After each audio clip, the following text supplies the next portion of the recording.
Well, thank you so much for taking your time out of the day to join me here at Liberty Market, sort of a well-known spot here in Gilbert. Absolutely. Got a lot of history here, which is why it makes sense why I'd be interviewing the mayor of Gilbert here. Yes, it's a place that I spend a lot of time at, actually. Yeah. Yes. We were just talking about this. They know your order today. They know my order. They know that I drink Diet Coke for breakfast. Yeah. Hey, it's all good. Sometimes I'll just, I work at Circle K right now when I'm not doing all this video stuff, and I'm just chugging back Dr. Peppers left and right over there. It's all good. They're all free. Yeah, pretty much. If my boss is watching, no, they're not free. Just some of them are. So thank you so much for taking the time out of your day to be here. I just wanted to really pick your brain about municipal government, the changes that we're seeing in Gilbert, and what me and other young people can do to be more involved, and how that would affect the landscape of Gilbert as a whole. So I guess the first thing that I wanted to talk to you about and ask is what got you into working in local government? Yeah, it was never something that I thought I would be doing, but we moved to Gilbert in 1995, and I realized we were new to the community. I didn't know much about it, and I wanted to get involved, so I started attending Town of Gilbert events. And I think the first event I attended, they actually asked for people to sign up to be part of that event to help put it on the next time. And I signed up, and they never called me. And I actually went back to the second one, and I said, hey, you all asked for volunteers, and I raised my hand, and nobody actually called me. And they were like, oh my gosh, we're so sorry, you know. And you never think when you fill out those lists if somebody will call or not. And somebody that was doing a presentation from the town of Gilbert said, or from the school district, I can't remember, said, we have a growth problem. And I decided that I didn't want to be part of a problem, that I wanted to be part of a solution. And so that's when I really jumped in and started volunteering and found a way that I could help the community. We knew it would be growing. We knew it would be growing by leaps and bounds. How could I be part of helping to plan that into the future? For sure. And was that like something that you had to, that you got a lot of pushback from like friends and family? Because there's a stigma about like going into politics where it's like, do you really want to be involved in all of that? That's a great question. When I first started volunteering, no, it was just I started with one thing, and then you kind of get on those volunteer lists, and they start to call you for the next thing, and then there's going to be another committee set up, and would you like to be on that committee? And so one thing just followed into the other, and then someone said, why don't you do Gilbert Leadership? And I went to my husband and I said, hey, I was a stay-at-home mom, and I was like, I really want to do this leadership program, and I think it would be good for me, and it would help me in Gilbert and the things that I want to do. And that led to me applying to be on the Town of Gilbert Planning Commission. So one thing really just led into something else, and then volunteering in the town, I never thought that I would actually run for office and be part of the elected municipal government. As a planning commissioner, I was an appointed member because you're appointed by the mayor and council. And then I just, like I said, one thing just kind of fed into something else and just led to another thing. And my husband and I just had this conversation about running for office. I kind of had this thought in my mind of, I was at an event one day and I thought, I need to run for council. And I just went home and said to my husband, I'm going to run for town council. And he was like, okay. It was never a discussion or, hey, should I do this? Or what do you think? Or he was just, okay. You were just that fired up about it that it was just like, all right, fair enough. Yep. That's awesome. And this wasn't in my initial notes, but I'm actually curious. When you're going through a campaign and you're going through, like, we see all the signs right now, even like on the side of the road and all that. And I've seen signs like either really, really boosting you up, or really like just finding like the tiniest things to like hit at you, to like to deplatform you. How do you carry that kind of like weight, knowing that like it seems as though everybody needs to have an opinion about you here? Yeah, it's really different when you're running for council and then running for mayor. When you're running for council, I was one of 7 people running for 4 seats, and we were in a different time. It was pre-pandemic. It was people's mindsets were in a different place, and we really had kind of a couple of really easy campaigns that people didn't come out and attack so hard. But then when I ran for mayor, I was one of 3 people running for 1 seat. And everybody was filled with angst. We were in the midst of the pandemic and nobody knew what was going to be happening, and people started with the real attacks. They're starting it now with attacks for this campaign election cycle also. And I just know that what I'm doing is what is best for the community, and as long as I'm comfortable with the decisions that I'm making, I have to know that what I'm doing is best for Gilbert. And people are like, you must have a really thick skin.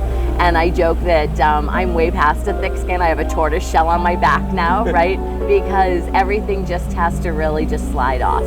Because you can't really focus on the opinions of a very few amount of people in Gilbert. There are, very few people that are very loud.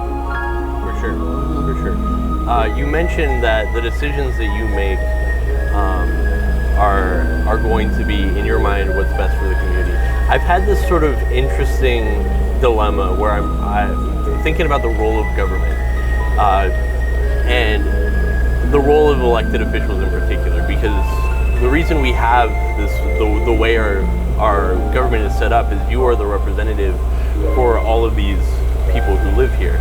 So is your job more so to be a direct reflection of what the people of Gilbert want, or is it rather you are now in this elected position and so you are going to do what you think is best for the people? I think it's kind of a combination of both, because I believe that I was elected by, well, in an election, I was the last one for mayor. I was elected by over 70,000 residents or 70,000 voters in the town of Gilbert. But I don't just answer to those 70,000. I answer to everybody that lives here. So I'm going to take all of the input that I gather from everyone and the discussions that I have with people and what I believe is best for the community. So it's really a combination of everything, and based on my history and my knowledge and the law, and there's so many things that I think the average resident doesn't realize that we have to look at.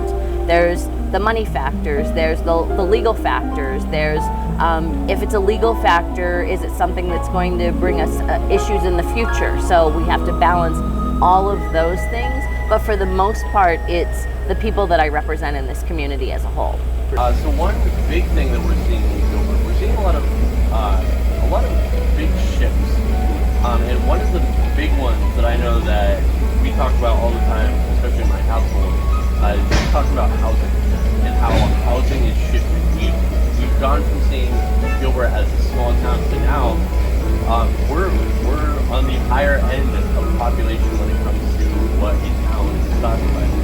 And as a result, we're seeing a lot of apartment complexes and a lot of zoning for apartment complexes in the county. And there's been a lot of opinions about that, and they're all fair. But one concern that a lot of people have is this idea that with these apartment complexes coming up and with people coming in, it's going to devalue their own property. I just wanted to get your brain and see what's your mindset and the council's mindset when planning for these zoning and planning for apartments. And what's your message to those people who are happy with that change? Yeah, it's not really a change. So the plan has been in place in some cases for 3 or 4 decades. The general plans have been established in Gilbert for longer than I've lived here, and the general plans have laid out where the intent for multifamily would be in the future.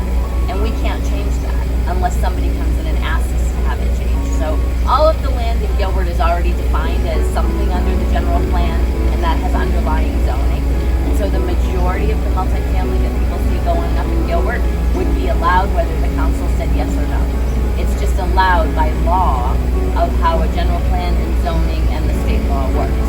In Gilbert, we have much less multifamily than any city around us, and we've been very careful in planning that. I think what's happened is a lot of this multifamily has been planned for years, but it wasn't developing in Gilbert. It was just ready to be developed, but it wasn't developing, and that was for many reasons. The recession back in 2008, the economy trying to recover, and then the presidents changing and the economy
that the younger generation is really starting to pay attention, to see what's going on in the country around them, and I see a definite shift. I think that your generation wants different things than, say, my generation was expecting when we came out of high school and college at that point in time.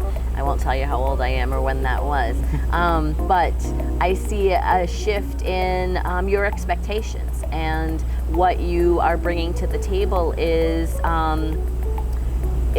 wanting to make sure that everybody's involved and that everybody's heard and that everybody is seen. And I think that's important, and that's a big shift that all of you can be part of.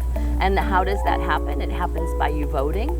It happens by you participating in local politics. It participating in boards and commissions within your community. If there's groups that open up for instance, looking for volunteers, that's when you get involved. That's how I started.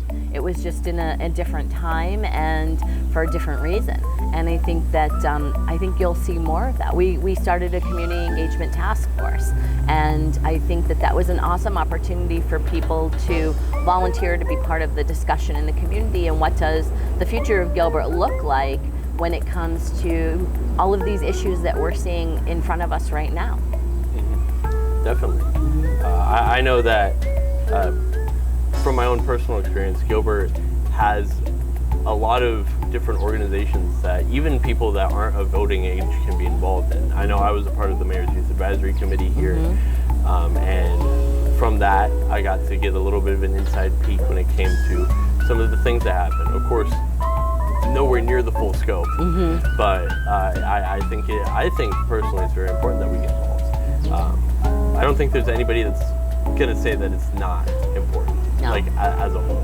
No. So what is it that people like me and people that young people that really do care and want to see their local government, their federal government, state government, all that type of stuff fundamentally shift?